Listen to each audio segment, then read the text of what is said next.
Assalamualaikum warahmatullahi wabarakatuh. Innal hamdalillah nahmaduhu wa nasta'inuhu wa nastaghfiruh wa na'udzu billahi min syururi anfusina wa min sayyiati a'malina. May yahdihillahu fala mudilla lahu wa may yudlil fala hadiyalah. Asyhadu an la ilaha illallah wahdahu la syarika lah wa asyhadu anna Muhammadan abduhu wa rasuluh. Fa inna asdaqal hadithi kitabullah wa khairal hadi hadi Muhammadin sallallahu alaihi wasallam wa syarrul umuri muhdatsatuha wa kullu muhdatsatin bid'ah wa kullu bid'atin dalalah wa kullu dalalatin finnar atau kama qala Mustafa sallallahu alaihi wasallam. Alhamdulillah, kita panjatkan syukur pada Allah Subhanahu wa taala kerana Allah Subhanahu wa taala memberikan nikmat kepada kita untuk kita sama-sama dapat bangun pada pagi hari Isnin ini untuk kita sama-sama beribadah kepada Allah Subhanahu wa taala. Alhamdulillah, dah lama saya tidak buat live untuk kuliah atau perkongsian daripada buku-buku yang saya baca, dan ini adalah kali yang pertama lah saya buat kuliah atau tazkirah di Instagram. Sebelum ni biasanya saya lakukan di Facebook page saya. Saya masih mencari medium yang paling sesuai untuk buat live. Jadi insyaAllah pada pagi ni tak panjang sangat. Pagi ni saya akan gunakan buku ini, Ad-Da' wa Dawa' oleh Al-Imam Ibn Qayyim rahimahullah. Yang mana dalam buku ini Al-Imam Ibn Qayyim rahimahullah menerangkan tentang penyakit-penyakit yang ada dalam hati manusia dan bagaimana cara merawatnya.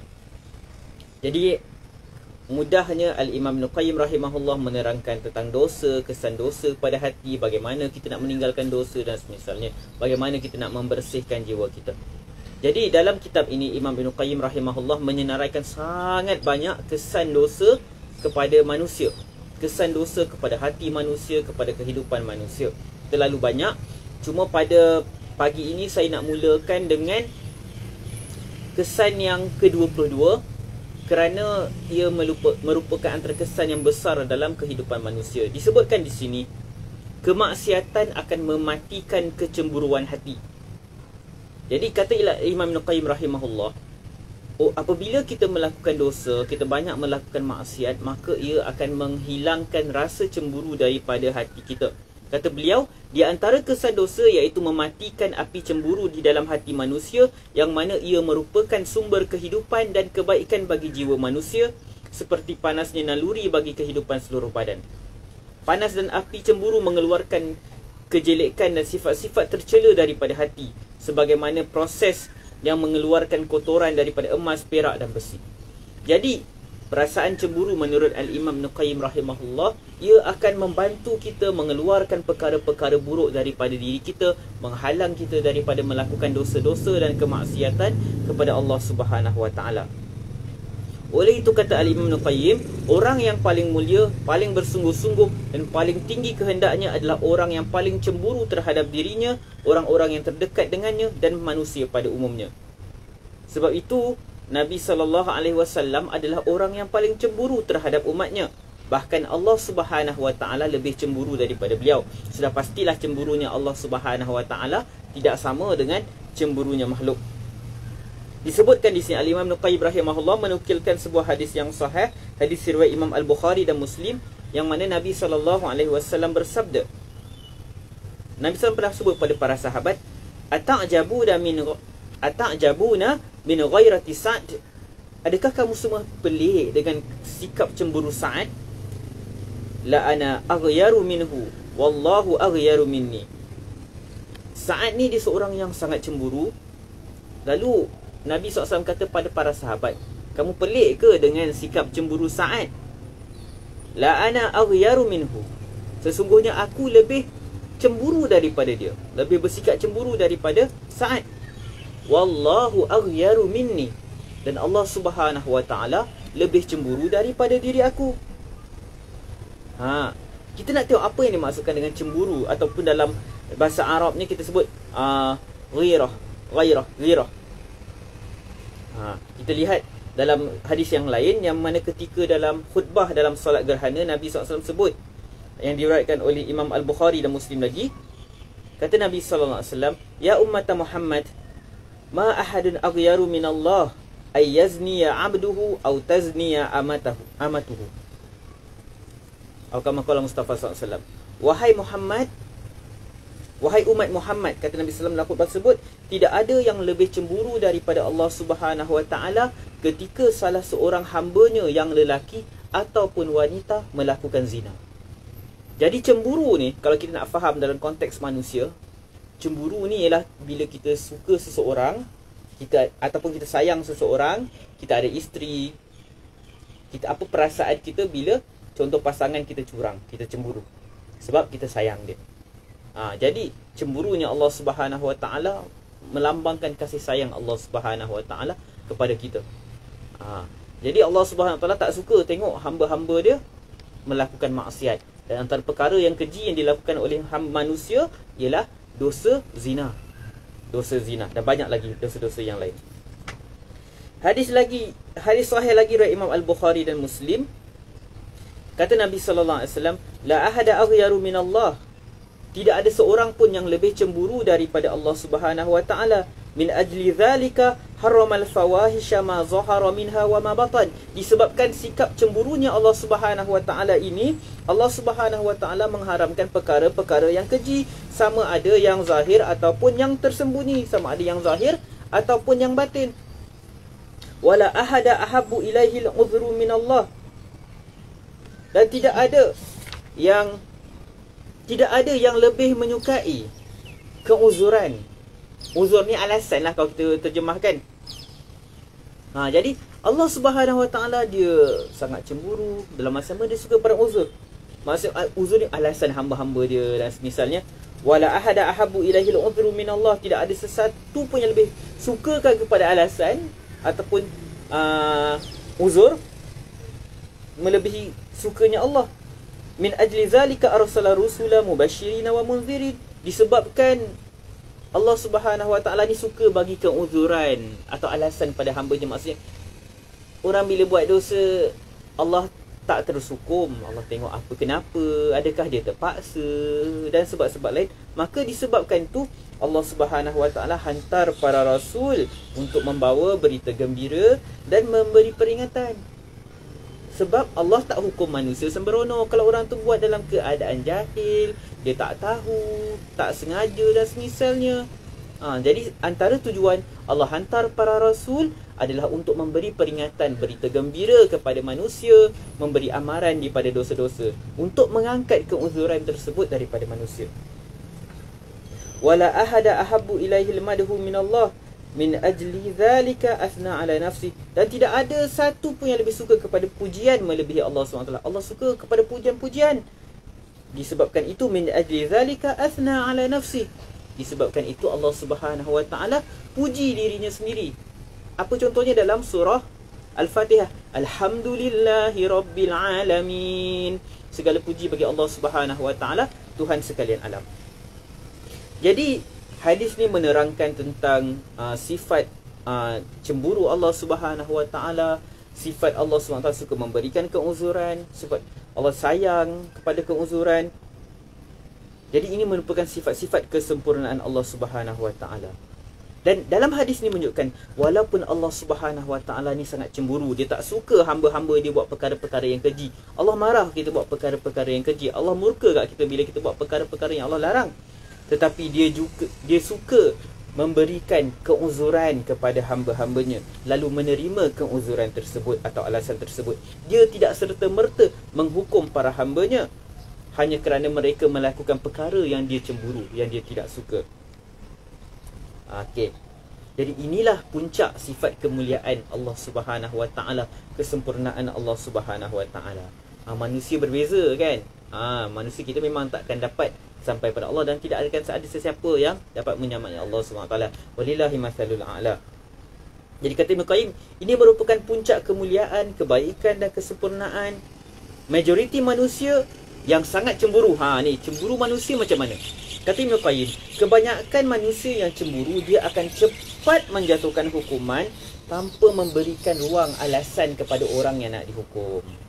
Tapi hadis tadi Allah SWT, dia sangat cemburu, lebih cemburu daripada semua yang ada kat dunia ni. Dan tapi dalam masa sama dia sangat suka bagi alasan, keuzuran kepada orang yang membuatkan dia cemburu. Orang yang buat maksiat membuatkan Allah cemburu, tapi Allah juga memberikan alasan kepada mereka, memberi ruang keuzuran kepada mereka. Jadi kata Ibn Qayyim, orang kalau manusia, bila dia kaki cemburu, dia kuat cemburu, dia tak dapatlah kawal diri dia, dia mudah jatuhkan hukuman pada orang tanpa memberikan keuzuran. Bahkan tak nak terima pun alasan daripada orang-orang yang meminta keuzuran. Kadang-kadang ada orang buat silap kat kita, dia bagi tahu, saya macam ni, macam tu, macam ni, keuzuran dia kenapa. Tapi kita, disebabkan kita marah, kita cemburu, maksud cemburu kita tak suka dengan apa yang dia buat, maka kita tak nak terima keuzuran tersebut. Okey, kita lihat hadis yang lain pula. Kita lihat ukuran Ibn Qayyim lagi. Tadi dia sebutkan tentang orang yang kalau manusia, kalau dia cemburu sangat, dia tak nak terima alasan kan. Macam misalnya saya bagi contoh, kalau pasangan dia sangat cemburu kepada pasangannya buat sesuatu yang dia nampak tak elok, keji, yang dia rasa mengkhianati dia, dia tak nak beri ruang untuk menerima alasan pasangan dia. Tapi ini bukan Allah Subhanahu Wa Taala. Ini bukan Allah Subhanahu Wa Taala. Walillahi mathalul a'la. Sebaliknya manusia, kalau manusia yang banyak pula suka maksudnya menerima alasan, okeylah tak apalah awak buat tu macam ni, biasanya manusia yang macam ni adalah kerana lemahnya rasa cemburu dia. Jadi manusia memang macam tu. Bila kita kuat yang kat situ, kita akan lemah bahagian ni. Kita kuat bahagian ni, kita akan lemah bahagian tu. Kita mudah bagi alasan atau mudah memberikan alasan, maksud beri keuzuran pada orang, maka akan menyebabkan kurangnya rasa cemburu dalam diri kita. Kita mudah terima alasan orang. Orang kata dia tak buat ni, dia buat tu, buat ni sebab dia buat salah ni, buat tu sebab ada alasan-alasan dia. Kita mudah beri keuzuran pada orang, jadi menyebabkan cemburu kurang. Tapi Allah tak.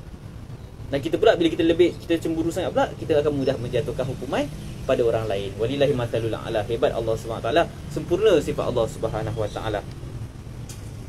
Okey, kita tengok hadis seterusnya yang dibawakan oleh Ibn Qayyim rahimahullah. Hadis yang diriwayatkan oleh Imam Ahmad,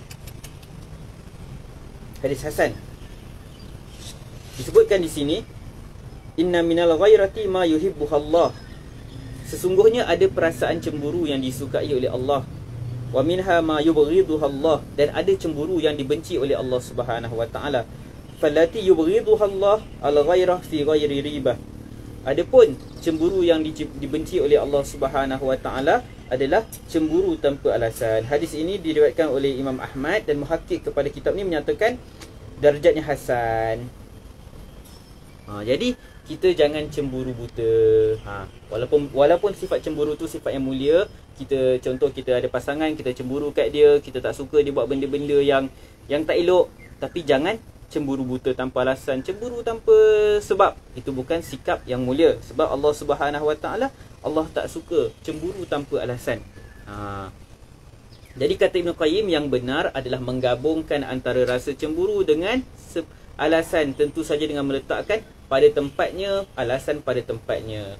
Bila masa kita nak terima keuzuran daripada orang lain, orang minta maaf, mungkin ahli keluarga kita ke orang yang kita sayang buat satu kesalahan, dia minta maaf, dia berikan alasan. Kita kena tahu bila kita nak terima alasan tersebut dan bila kita nak jatuhkan hukuman, cemburu dan semisalnya. Jadi kita kena berusaha bersikap adil seperti itu, walaupun kita memang tidak akan sama sekali dapat mencapai keadilan Allah Subhanahu Wa Taala. Jadi apa yang nak disampaikan di sini ialah bagaimana dosa maksiat akan menyebabkan hilangnya perasaan cemburu daripada diri kita. Kita tak rasa apa-apa pun tengok maksiat, kan? Orang yang cemburu, bila tengok orang lain buat maksiat, dia tak suka. Orang yang ada cemburu, dia tengok khususnya ahli keluarga dia, orang yang dia sayang buat perkara-perkara yang melanggar ketaatan pada Allah Subhanahu Wa Taala, dia tak suka. Dia marah, dia benci dengan perbuatan tersebut. Tetapi kata Al-Imam Ibn Qayyim rahimahullah, ringkas je saya nukilkan daripada kitab ni, panjang huraiannya, dosa-dosa yang kita lakukan akan menyebabkan berkurangan kadar cemburu dalam diri kita. Kata dia, setiap kali bertambah kuat interaksi seseorang dengan dosa, maka keluarlah rasa cemburu dari hatinya terhadap diri sendiri, keluarganya dan manusia pada umumnya. Mungkin saja rasa cemburu itu menjadi sangat lemah sehingga dia tidak lagi menganggap keburukan sebagai keburukan. Sama ada keburukan yang dia lakukan atau keburukan yang orang lain lakukan. Maksudnya dia dah nampak okey, tak ada masalah. Sebab apa? Sebab maksiat tu tiap hari dah dia tengok. Ataupun dia sendiri lakukan. Na'udzubillah min zalik. Jadi bahaya, kena jaga diri kita daripada dosa. Sebab perasaan cemburu ni lah yang akan menyebabkan kita jaga keluarga kita, anak dan isteri kita. Tapi bila kita dah tenggelam dengan dosa, kita dah biasa tengok mereka buat benda tu, kita rasa tak ada apa-apa. Jadi macam mana nak stop daripada terbiasa tengok perkara tersebut? Maka kita jangan biarkan ia berterusan. Jangan biarkan ia menjadi sesuatu normal.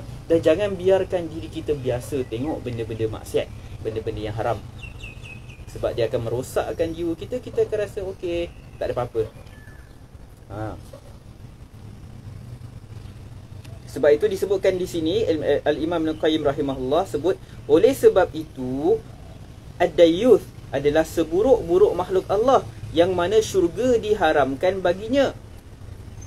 Apa dia ad-dayyuth ni? Kita lihat dekat nota kaki, iaitu lelaki atau suami yang tidak memiliki rasa cemburu terhadap isteri dan ahli keluarganya. Na'udzubillah min zalik.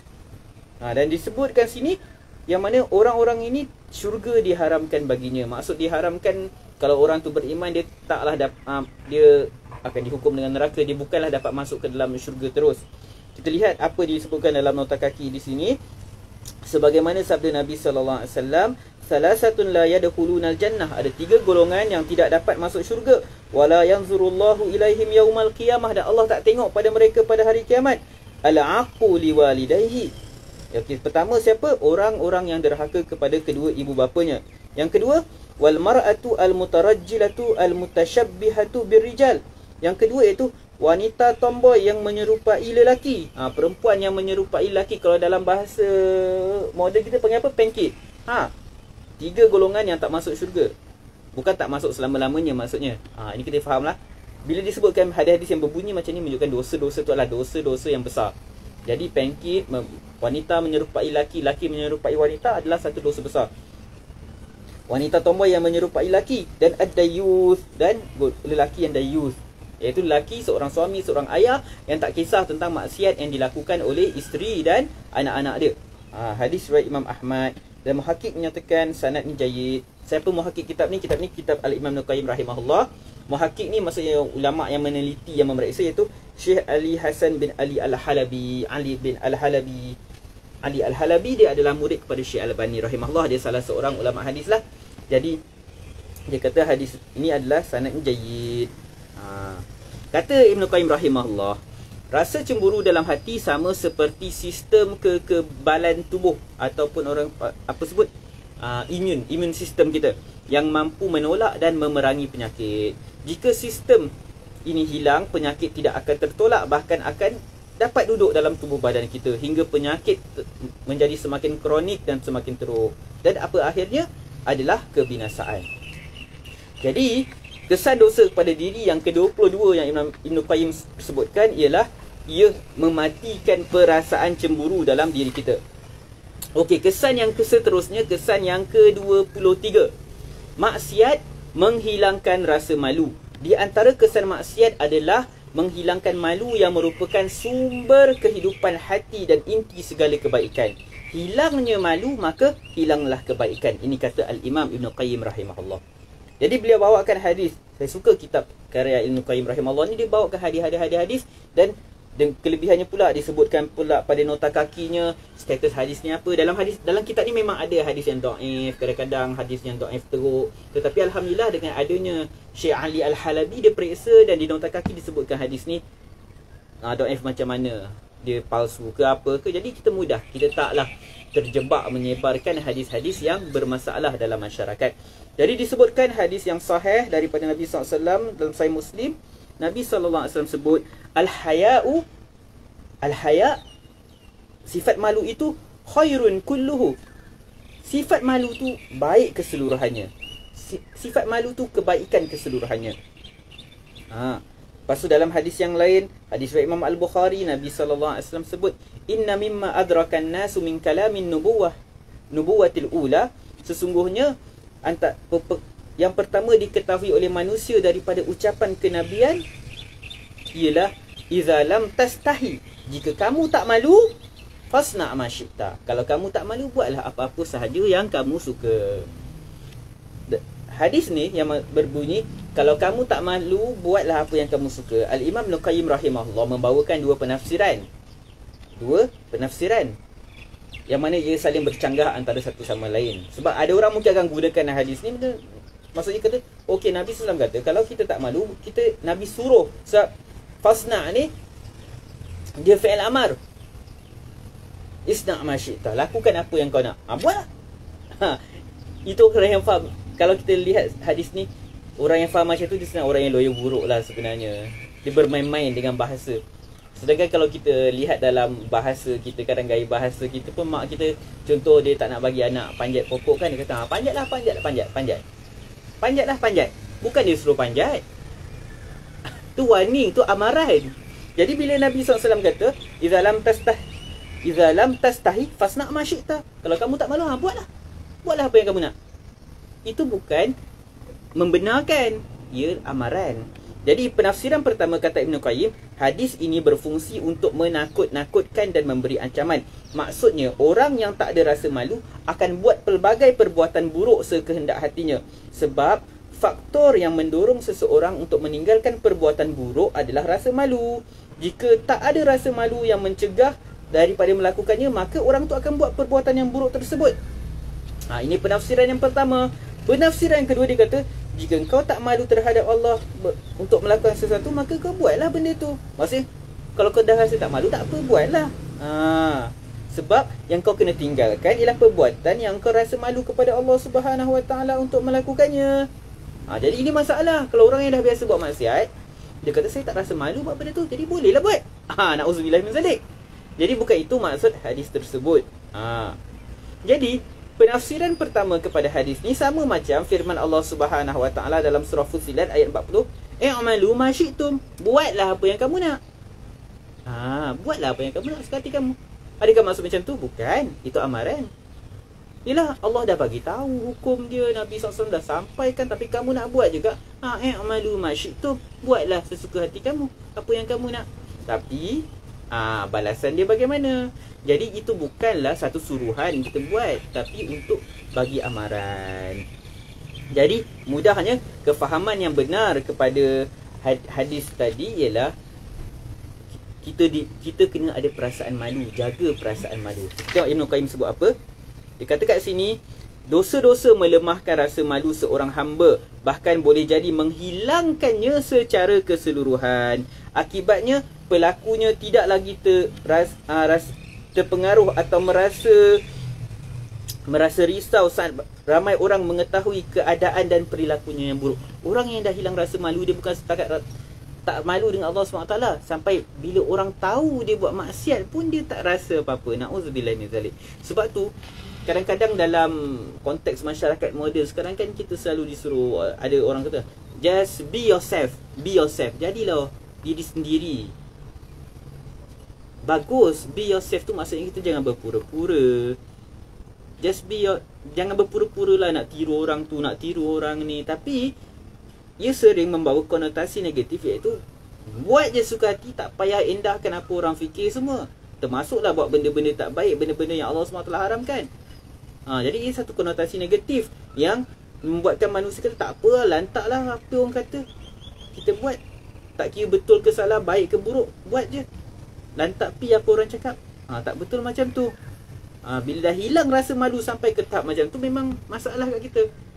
Ada orang dia tak buat maksiat bukan sebab dia takut kat Allah, tapi dia takut orang kata dan semisalnya. Walaupun sepatutnya dia tinggalkan maksiat tu sebab takut pada Allah, tapi at least okay, dia tak buat maksiat tu. Tapi jangan sampai dah lah dengan Allah pun dia tak rasa takut, dia tak rasa Allah memerhatikan dia. Dan lama sama dia tak rasa pun malu langsung bila orang nampak dia buat maksiat. Bila macam tu, masalah besar. Bukan masalah kat dia saja, akan masalah kepada masyarakat sekeliling. Sebab bila dia buat maksiat depan orang ramai, dia akan memberikan pengaruh buruk kepada orang ramai, orang lain juga. Na'udzubillah min zalik. Kata Al-Imam Ibn Qayyim rahimahullah, Al-Haya, perkataan Al-Haya adalah daripada al-lafaz Al-Haya, Al-Hayat, kehidupan. Hayat, kehidupan. Hujan dinamakan haya kerana ia merupakan sumber kehidupan bagi tanaman dan haiwan ternak. Hujan juga dinamakan, kalau dalam bahasa Arab dinamakan kehidupan, kerana ia adalah sumber untuk kehidupan. Kehidupan dan dunia dan akhirat juga dinamakan al-haya. Oleh itu kata Ibn Qayyim, dia kadang-kadang perkataan bahasa Arab ni dia ada kaitan-kaitan. Jadi kata dia, sesiapa yang tidak memiliki rasa malu ibarat mayat di dunia, dan sungguh dia akan celaka di akhirat. Kata Ibn Qayyim, siapa yang tak ada perasaan malu dalam diri dia, dia macam orang mati kat dunia ni. Dia tak hidup. Sebab hayat tu kehidupan. Hilang kehidupan maksudnya apa? Mati. Jadi tadi kita dah sebut, dosa menyebabkan rendahnya, lemahnya perasaan cemburu. Dosa menyebabkan lemahnya perasaan malu kita. Semoga Allah Subhanahu Wa Taala menjaga diri kita. Kita kena berusaha untuk mengelakkan diri kita daripada melakukan dosa kepada Allah Subhanahu Wa Taala. Na'udzubillah min zalik. Sebab dosa tu satu perkara, kesan dia kepada diri kita satu perkara lagi. Na'udzubillah min zalik. Jadi jangan sesekali mencuba-cuba, sebab ditakuti nanti bila dah terbiasa dengan dosa tersebut, maka kita akan tenggelam di dalamnya dan sukar untuk kita timbul kembali. Terima kasih pada sahabat-sahabat yang dengar kuliah ringkas pagi ni. Saya pun tak tahu ringkas ke tak sebenarnya. Kalau ada sebarang persoalan, boleh sebutkan di tanya ruang komen, ataupun jika ada sebarang penambahbaikan atau kritikan, kalau ada yang salah ke, saya baca hadis tak betul ke, atau huraian saya tak betul ke, bercanggah dengan Ahlus Sunnah wal Jamaah ke, diminta terus tulis di ruangan komen. Terbuka pun tak apa, tak payah nak sorok-sorok bila tegur isi kandungan perkongsian saya, supaya orang lain pun dapat manfaat daripada teguran tersebut. Assalamualaikum warahmatullahi wabarakatuh.